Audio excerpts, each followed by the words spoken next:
Salve, salve pessoal, tudo bem com vocês? E hoje eu vou fazer análise desse grande livro que é o Cavaleiro dos Sete Reinos, do George R. Martin. Gente, esse livro é um grande livro, na verdade ele é uma coletânea de contos que acontecem 90 anos antes da série Game of Thrones, né? Você que deva conhecer esse universo através da série Game of Thrones e A Casa do Dragão. Esse livro aqui, gente, essa coletânea, ela se passa 90 anos antes de Game of Thrones, da Guerra dos Tronos, ou seja, ela tá ali entre A Casa do Dragão, também série conhecida, né, desse universo, e está antes da Guerra dos Tronos. Gente, é um grande livro, sim. Antes de mais nada, a gente vai conversar aqui sobre ele, mas é uma proposta diferente, é diferente, gente. Você que conhece esse universo através das séries, aqui é uma pegada diferente. Isso mostra a versatilidade, né, do George, que aliás, ele é um grande autor, gente. Além do universo de Game of Thrones, ele tem livros de ficção, tem outros contos, mostra aí. Gente, você fazer algo de fantasia, como é esse universo, e ir para ficção científica hardcore. Então, tipo assim, é de grande mérito aí do autor. Então, como eu já falei aqui, ele é uma proposta diferente, apesar de ser no mesmo universo. A gente não vai ter aquelas intrigas políticas tanta, a gente não vai ter aquele texto até baixo em alguns momentos, apesar que tem sim, mas tudo é mais regrado. Parece que o autor, pelo menos os primeiros dois contos, ali ainda da década de 90, o autor ele não apelava tanto, digamos assim. O autor ele tinha um texto mais culto, né? Ele não exigia o que ele fez ali durante os outros livros de Game of Thrones. Então, gente, é uma proposta bem mais íntima, são histórias em núcleos menores. Aliás, às vezes só tem dois núcleos. É uma leitura que passa rápida. Essa edição aqui tem menos de 300 páginas. Então, gente, talvez se você não queira começar do começo, você pode ter sim uma ótima diversão aqui, uma ótima leitura desse material, que é o Cavaleiro dos Sete Reinos. E quem é ele? E quem é o Cavaleiro dos Sete Reinos? Duck. Gente, o Duck, ele é tipo um cavaleiro errante, né? Ele é tipo um andarilho, ele tá ali por Westeros e ele não faz parte de nenhuma casa. Você aí que conhece as casas de Game of Thrones, ele não faz parte. Ele é, digamos, um cavaleiro errante, né? Ele é um cavaleiro humilde.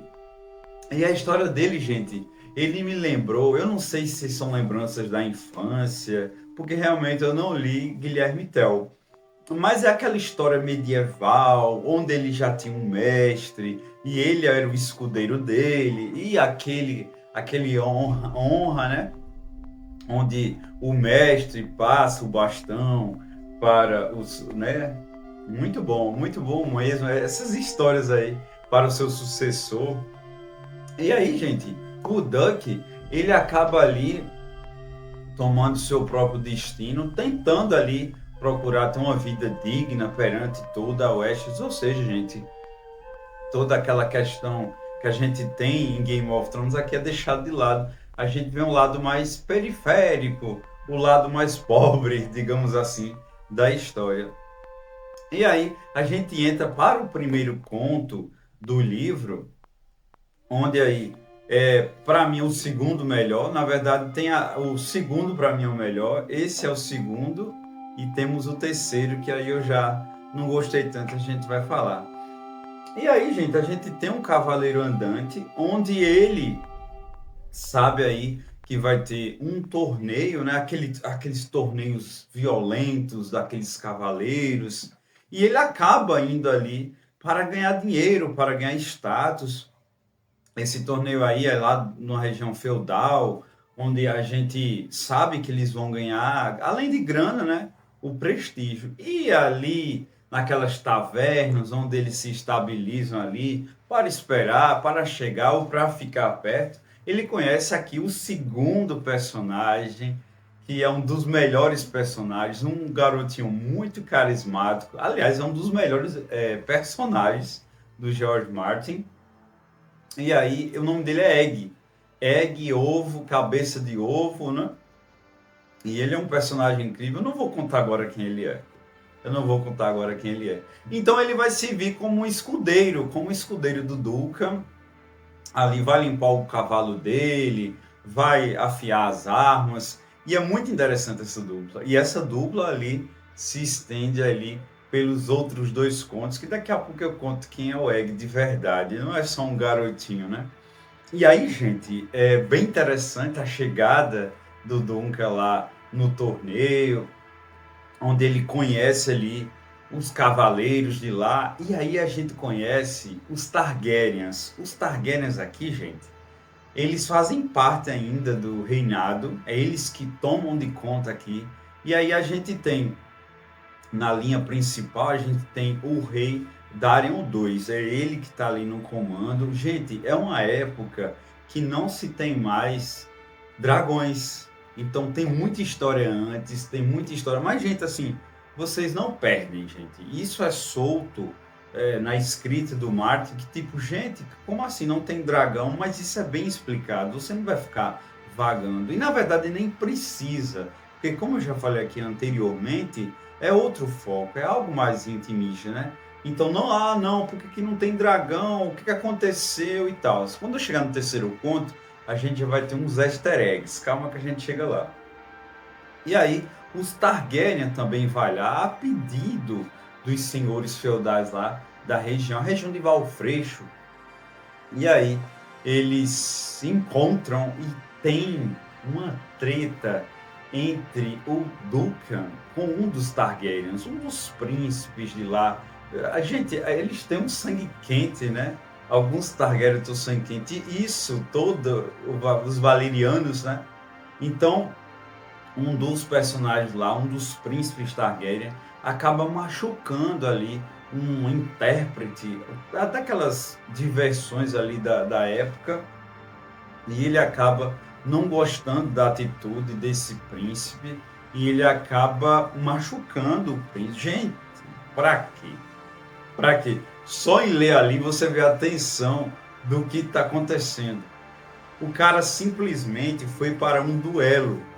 Ele foi para um duelo e tipo, ele tinha que arrumar mais seis lutadores para ele, mais 6 cavaleiros ali. E a parte dos Targaryen também precisava ali de mais 6 para eles lutarem naquela arena lá do torneio. Gente, de qualquer forma ia ter chacina, ia ter matança, né? Ia ter luta ali entre eles. E aí eles entram lá na arena. E só um detalhe, gente. Um dos tios do Targaryen acaba ficando do lado do Duncan. Ele sabe da família que tem, né? Ele sabe da complicação que é aquele garoto. E aí, gente, a gente tem um conflito. Gente, a narrativa do George Martin, violenta, pelo menos não mudou. Não mudou. Ele, como eu falei, ele diminuiu um pouco o texto ali na questão do erotismo, né? E até mesmo do projeto, do material, como eu falei, bem mais intimista. Mas, gente, a violência que tem nesse livro, nos 3 contos, porque, na verdade, o segundo conto, ele nem tem tanta essa violência. Ele nem tem tanta. E lá no terceiro tem, mas não tem tanta quanto nesse. Porque lá no terceiro também a gente vai ter o torneio, mas a gente vai chegar lá. E a forma que o Martin conduz a violência, que a escrita dele é muito forte. Então, se você só conhece Game of Thrones pela série, se você só conhece Casa do Dragão pela série, aquela violência daquele jeito, gente. É uma forma da escrita dele, ele deixa muito explícito. Questão de vísceras, questão de sangue, enfim. Então, a gente vai ter esse confronto aí, acabou-se o torneio, e vai ter no local, no lugar do torneio, essa disputa entre os Targaryens, pela honra ferida ali de um deles, contra o Duque, que acaba encontrando nos 45 minutos os que vai ajudar ele.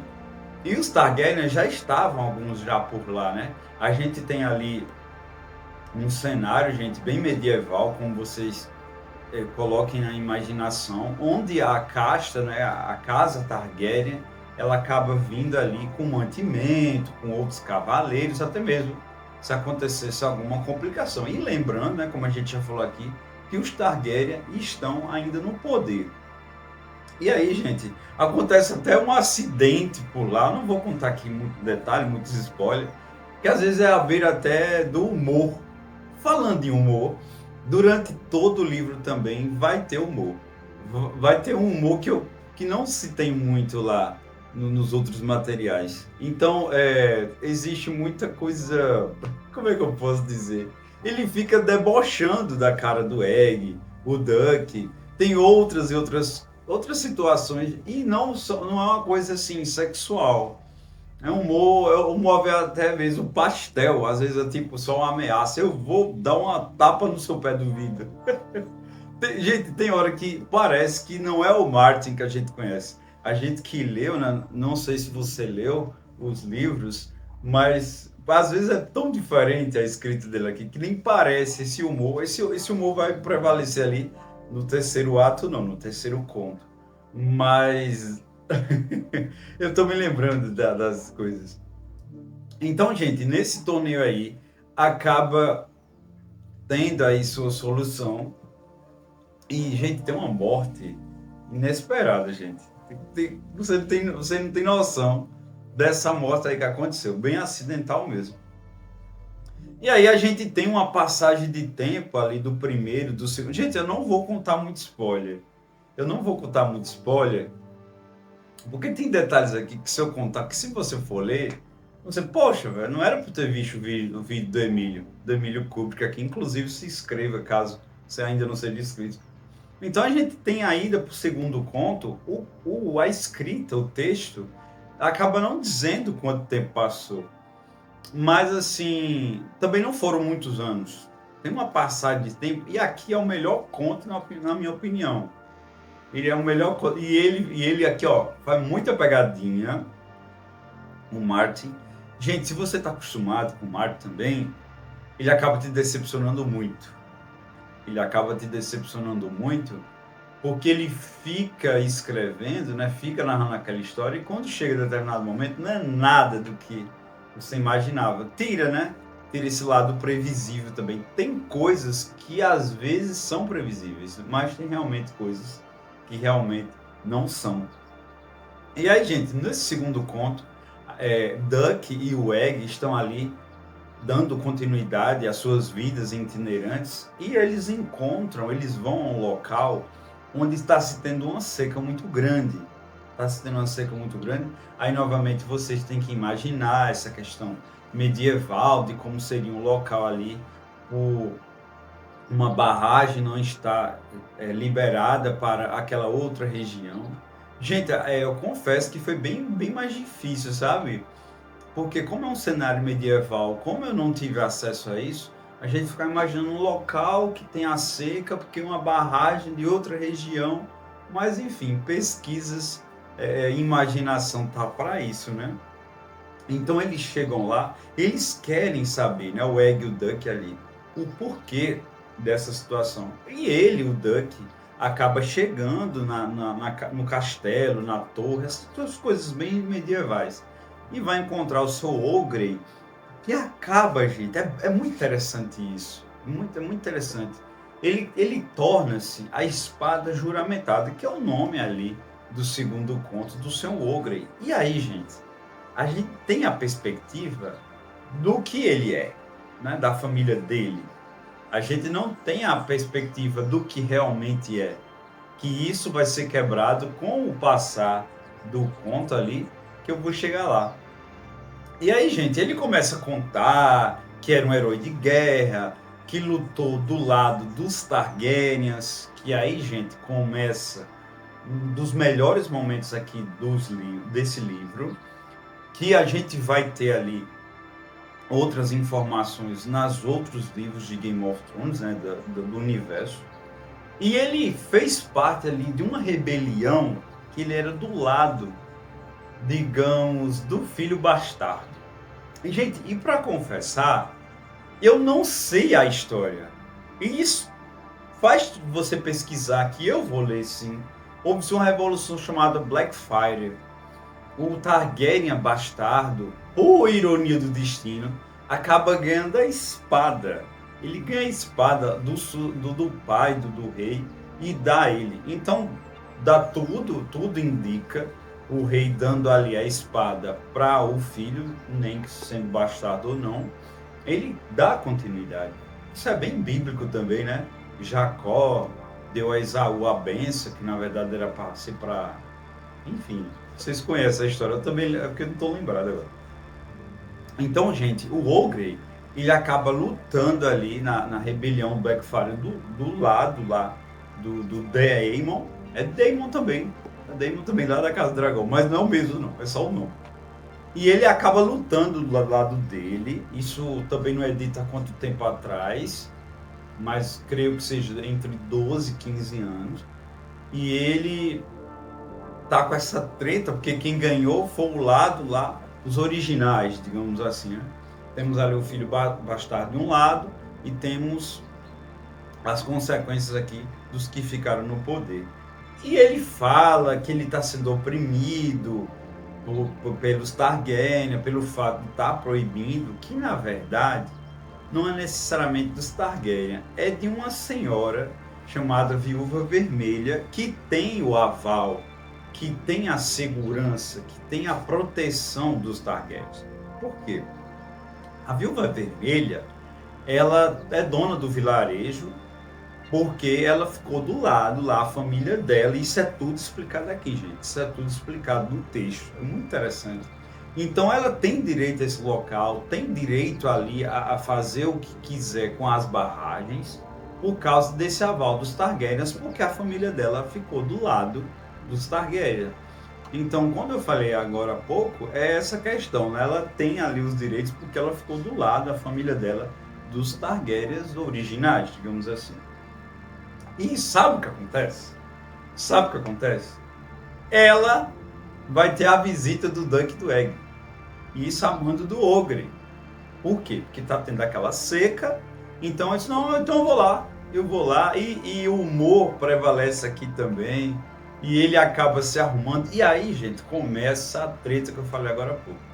Sobre quebrar a expectativa. O Dunk, ele aparenta ser um homem bonito, né, musculoso, um cavaleiro.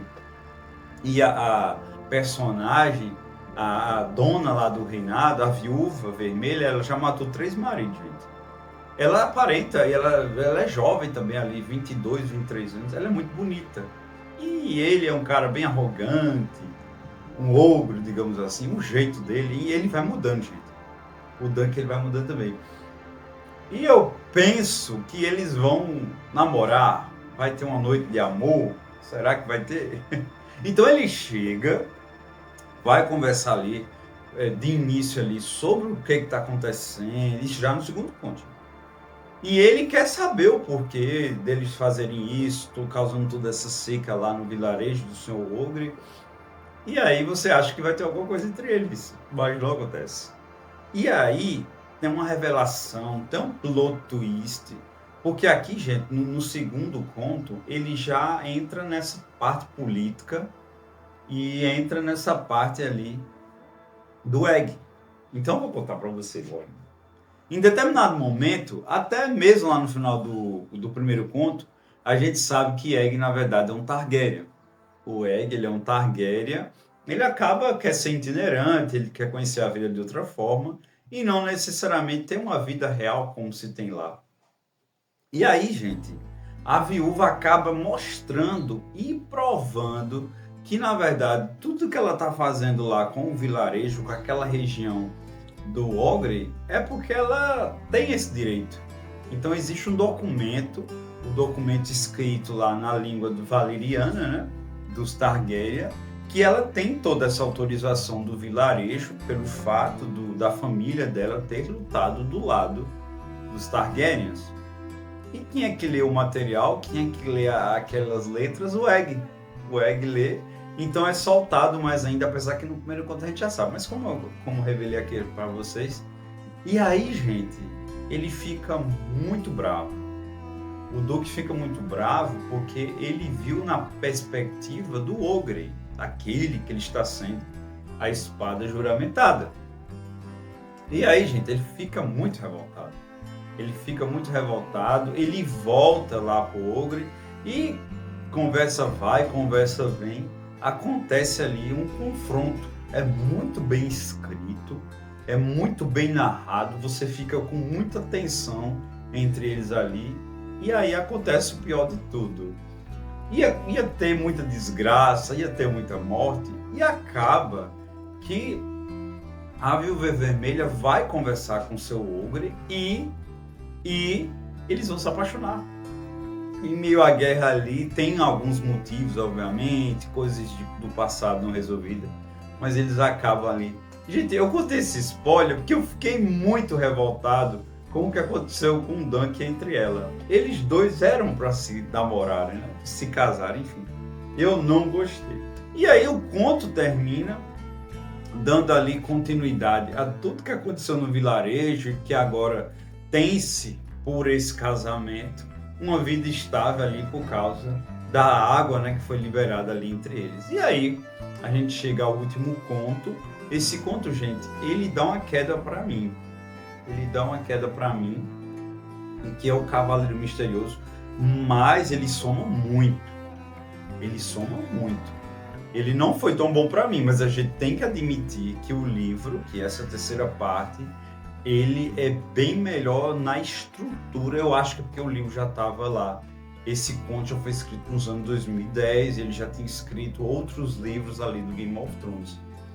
A gente tem uma questão de politicagem maior, a gente tem outras revelações, a gente tem novamente o torneio, só que não tem uma violência tanta quanto o primeiro.